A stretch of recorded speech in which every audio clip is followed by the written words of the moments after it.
Okay, so in this part of my first month of university, let's talk about living on hall. Okay, living on hall. So, what has that been like for me? Um, it's been interesting. Me not gonna tell no lie. It's been interesting. A lot of things keep up in this place, right? So living on hall has been, well, as I said before in part one, that I moved on hall on August 24th, and I was sleep deprived, and I was dragged out of my bed early morning. I only get couple 2, 3, 4, maximum 5 hours of sleep during the orientation period, which was it was until the first week. It was a Friday or the Saturday of the first week of September, something like that. So from August 24th to the Saturday to the Sunday, August 24th to the Sunday, the second week Sunday, yeah, was the orientation period. And so a lot of things keep up. So let me try explain. So I came in August 24th to the Mercy Co Hall, and I've been living here since then, and a whole heap of things keeping us a place. Number one, let me just try to give a like a summary because the amount of stuff we can remember everything. So first up, they give you a name. They give you a name basically. So the first day you come, they bring you to your room, you get your room key, you get a name, like you get a hall name, so you don't name what your name. So if your name is if your hall name is cardboard, then them say your alias becomes your real name. Your alias is your real name, and your hall name.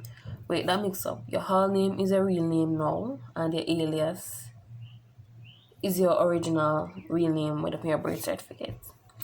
So everybody gets a name. They basically ask you some questions and them intimidate you and deal with the strict, and you get a hall name. And then what else? Them teach you what them call this thing now. It was like a dance, like a pelly dot dance. It was a like a dance, and the creed, you have to know the creed. Then they had sent you to your room.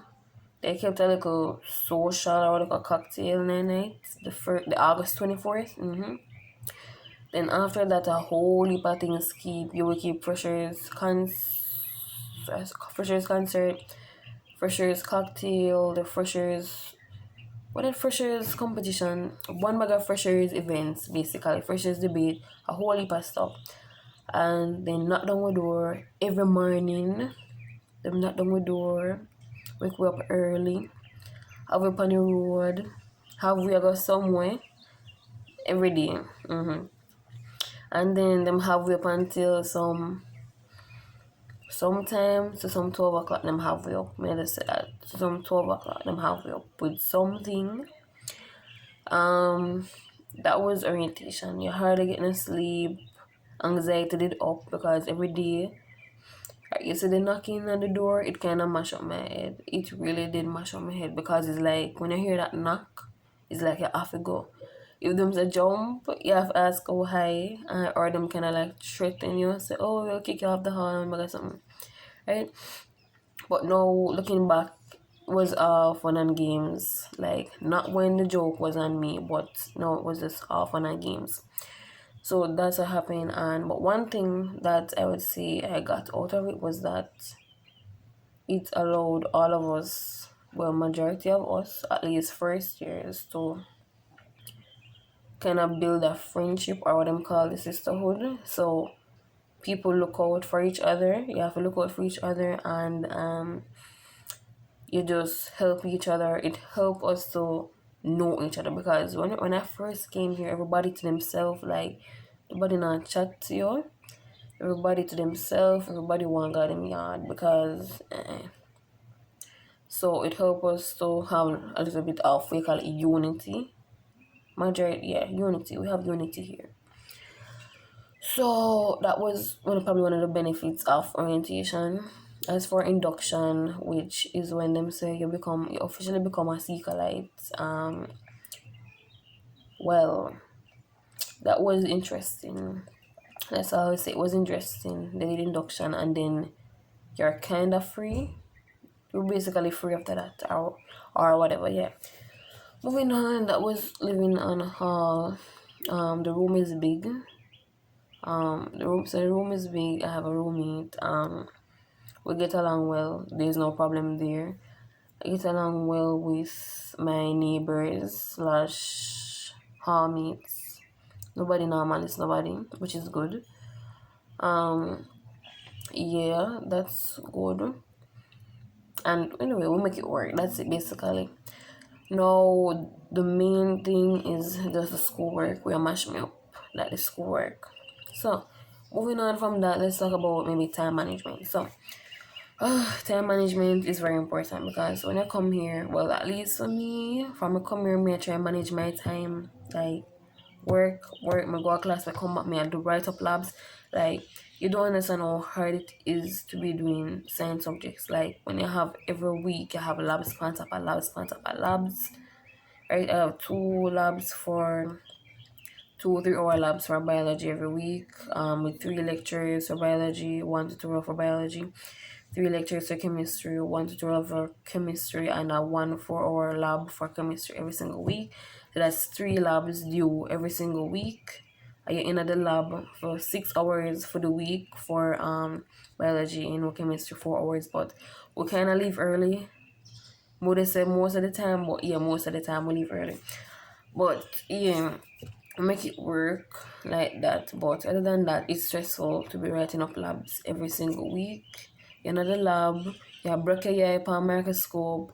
Like, it's not like high school, like them actually have you. Everybody have to do it themselves. Like chemistry, my pipette till me can't pipette no more. And you have to set up your burette and all of the titration, me titrate till me can't titrate no more. Like, them have your work. You have to pipette yourself. You have to gather the glassware yourself. You have to put in the chemicals. You have to put in the acid, the base, and the sulfuric acid, the permanganate, like the sulfuric acid. You have to do it all by yourself. You have to go in the balance room and measure out your stuff. You have to wear your lab coat. You have to wear your goggles. You have to have your gloves. You have to do it yourself.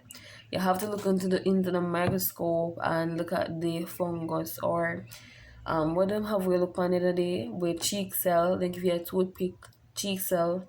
Look at the cheek cell, draw the cheek cell, label the cheek cell.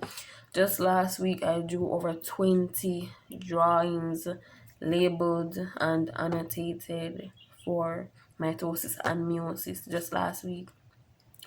It not easy for you draw 20 plus drawings. It don't easy. Right? It don't easy. And it was very stressful. Stressful. As mitosis, meiosis, or cytokinesis, and we draw to me can't draw no more. Right? And you just have to try to keep up with the work. Chemistry right now not look too pretty. Like me I do the labs the lecturer teach, yeah, I teach, but their teaching is not just one. They're teaching, me I try to keep up, and we just do what we have to do. But other than that, that was my first month of UE, first month of university, and yeah, that's pretty much it. Like, the place kinda boring, me not tell no lie. The place kinda boring, but you go to class, you come back, you do your work, you go to class, you come back, you do your work. You go to class, you come back, you do your work. That's the cycle in this madhouse. Yes, it's a madhouse. So that's you. We just do what we do, forget the degree at the end of the day. But that's pretty much it. But other than that, I make it work. I do what I have to do. I get the job done. We go with classes, them we do with labs. We grade. That's what we do. Anyway, guys, thank you so much for watching. If you have any questions, don't forget to comment them down below. You can ask me questions in the comment section. Like, I'll try to keep up more, with YouTube, but with the work schedule, like I'm busy basically every day, but I'll try to keep up with it. But anyway, guys, thank you so much for watching. Don't forget to like, comment, share, and subscribe, and don't forget to check out part 1. Comment down below the types of videos that you want to see from now on, and I'll try to make that happen. Bye.